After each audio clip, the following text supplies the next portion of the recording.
Let's start our Monday off recapping Week 17 in the NFL. 5 things. We're going to go award style here for this one. Green Bay Packers win the Austin Ani Award. They won't go away.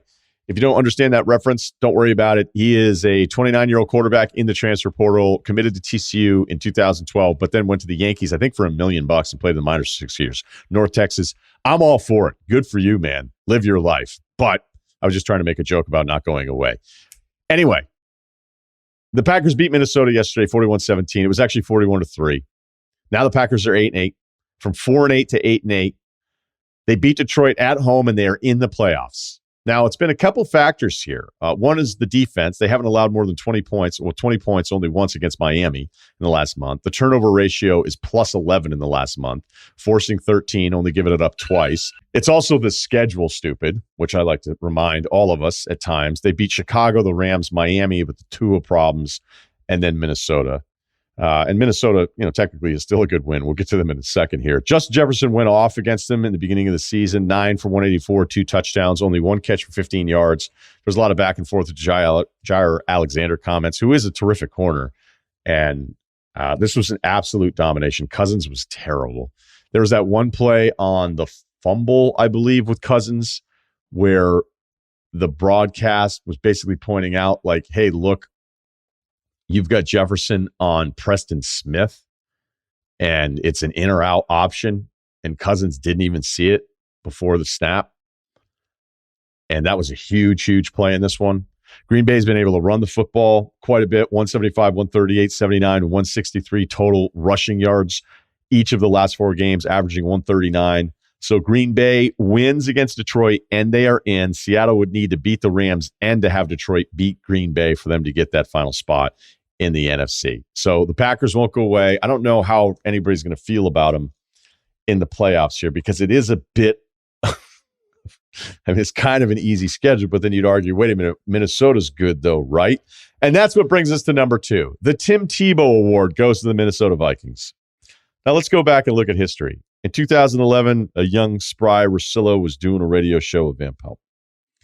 And Tebow took over the reins about a month or so in for the Denver Broncos, right? He went 7-4 as a starter that season.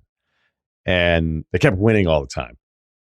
It was actually 7-1, and they lost like the last 3 games of the season. But doing that radio show during that time, doing any daily show at that time was exhausting. Because every week I'm like, he's not any good. He's not good. And then they'd win. And then you'd have to go, I still don't think he's good, but they won again. Every week we'd come in and do that Monday pre-show meeting, and I think he probably liked him more than I did. Actually, that's definitely true. But I'm not saying that as if, hey, I was right, Scott was wrong. I think he actually hosted something at his charity too, so that made it even more awkward. So he had the relationship with him, and then it's like, they beat Miami. Remember that one in that first start? He went 13-27, had 2 touchdowns. He beat Oakland. He went 10-21. They beat Kansas City, rushing at 55 times. He was 2-8. 2 completions on 8 attempts. Win. They beat the Jets. He completed 9 passes. He beat the Chargers, completing 9 passes. They beat Minnesota. He went 10-15.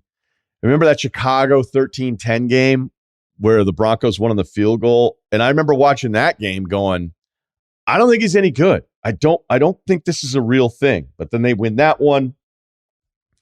And then we started kind of going like, how do we do this? And again, we couldn't get enough Tebow at ESPN for a while. And the numbers would actually prove that the audience wanted it. And then we all overdid it. And then it was like, hey, maybe we should stop talking about him this much, right? I mean, it was a joke how much all of us were talking about him, because I'd end every Sunday going, I don't think he's good. And they won again. I think at even one point I did a segment where I was like, it might be this unquantifiable vibe that Tebow just brings that gets everyone to believe as if it's a bunch of 19-year-olds after the promise speech, right, on a campus. You're like, that's not accurate. Then they get smoked by the Pats. You're like, okay. Okay, maybe this, but then they win that game against Pittsburgh in the playoffs. I'm like, I don't know. And then they got smoked by the Pats again, and then the rest is history, right? So ultimately, it was a real struggle. It was a battle as a talk show host to try to figure out how the fuck am I going to talk about this guy again this week? And he just won again, and I don't think he's any good. That's the Vikings. All right. When the Vikings were down at home 33-0 against the Colts, that was kind of the Tebow Pats regular season game. You're like, okay, enough of this shit. Like, great record, but seriously. And then they come back, and it's the greatest comeback in the history of the sport. So then it's kind of like the Tebow Steelers win. You're like, see, I told you this guy, unquantifiable. He just brings it. You don't get it. You're not a football guy. Never played. The Vikings now we're 12-3 going into this loss against the Packers. There are 56 teams that were 12-3 since the 1970 merger. This Vikings team is 56 out of 56 in point differential. And now they're 12-4. If you think they're actually good, pick them to win it. Number 3, 80s for Brady. 80 for Brady? That's the title of a movie. I was shocked. I went to go see The Whale last night in the theater. Saw the trailer for 80 for Brady. It's for women, I guess, in the 80s. It's based on a true story. They decided to go down and see Tom Brady playing the Super Bowl. I don't know what is more unbelievable, that they made this movie or that the Bucs are in the playoffs. They're down 14-10 to the Panthers at the half, a surging Panthers team. They're down 21-6, and the defining drive of the season for both the Bucs and Brady happened at 21-16. He goes 8 plays, 92 yards, the 30-yarder Mike Evans. He was awesome yesterday. Brady looked awesome.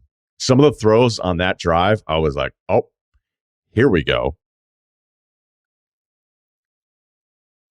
Now Tampa's 8-8. Let's run through it really quickly. 8-8 teams right now in the NFL. I will rank them. Power rankings of 8-8. Jacksonville 1, Detroit 2, Seattle 3, Green Bay 4, New England 5, Tampa 6. I'd put Miami higher, but the Tua situation puts them at 7, and number 8, Pittsburgh. Congrats on the win last night. That's pretty much all I have on that. Number 4, Want to See a Dead Body Award. Goes to the Bears and Justin Fields. Fields is one of the most exciting players in the league. All right. He's got 1,100 plus yards. He'd be number 6 right now, as of today, number 6 in rushing for the season. We all love watching it. The clips are really cool. He was 7 of 21 yesterday for 75 yards. He's had only 2 games where he's passed over 200 plus yards. He got crushed yesterday during that fumble where all the body, it looked like he was underneath a train.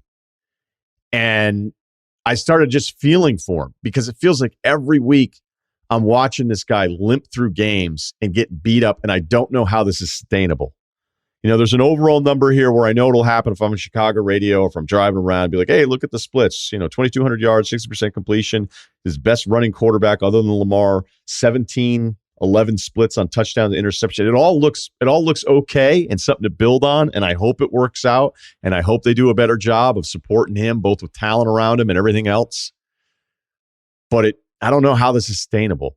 And he's one of the most electrifying players in the league to watch, but he's already taken a beating this season. Last one, I don't have an award for it. It was just one of my favorite games of the season, probably the best game yesterday, Vegas, San Francisco overtime.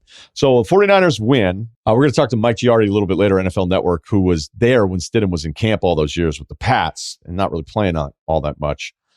Purdy gets the win. He's the 5th rookie ever to win his first 4 starts, the first since Roethlisberger in 2004.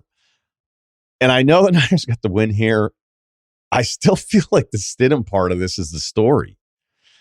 He lit up a Niners defense. You're not supposed to do this. You're not supposed to do this. So now I've gone from not being necessarily a huge Stidham fan. Shout out to Kevin Clark for the tweet yesterday going back to Stidham's recruiting class on the rankings boards. He was number 1 coming out of high school, depending on which service you were looking at here. Brandon Wimbush in there as well. Lamar Jackson a little bit later on, but I think he was 10th.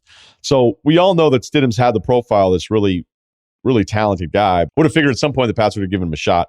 Didn't happen. I didn't love what I saw at Auburn. I loved what I saw yesterday. Now, granted, I didn't love the pass interference on Fred Warner, the best linebacker in football, in the end zone that led to the touchdown and tied it up. But the deep shot on the right side to Devontae Adams, and it was just great. Like a young guy going, I don't give a shit. We're not any good. Like, I got to prove to this league I can play. I got to prove it to my coaches and to my teammates. And granted, throwing one-on-one shots to Devontae Adams, there's worse decisions you can make as a quarterback. But the fact that he actually didn't play scared, I thought that was a really cool story. So, yes, the Niners are the better football team. Everybody's scared of them in the playoffs. That's fine. We can go through that exercise as many times as you want. I'm just saying I really liked Stidham, at least for a day. But we have been misled in the past by these really exciting performances from quarterbacks that are young, and then everybody figures out we never hear from them again. All right, there you go.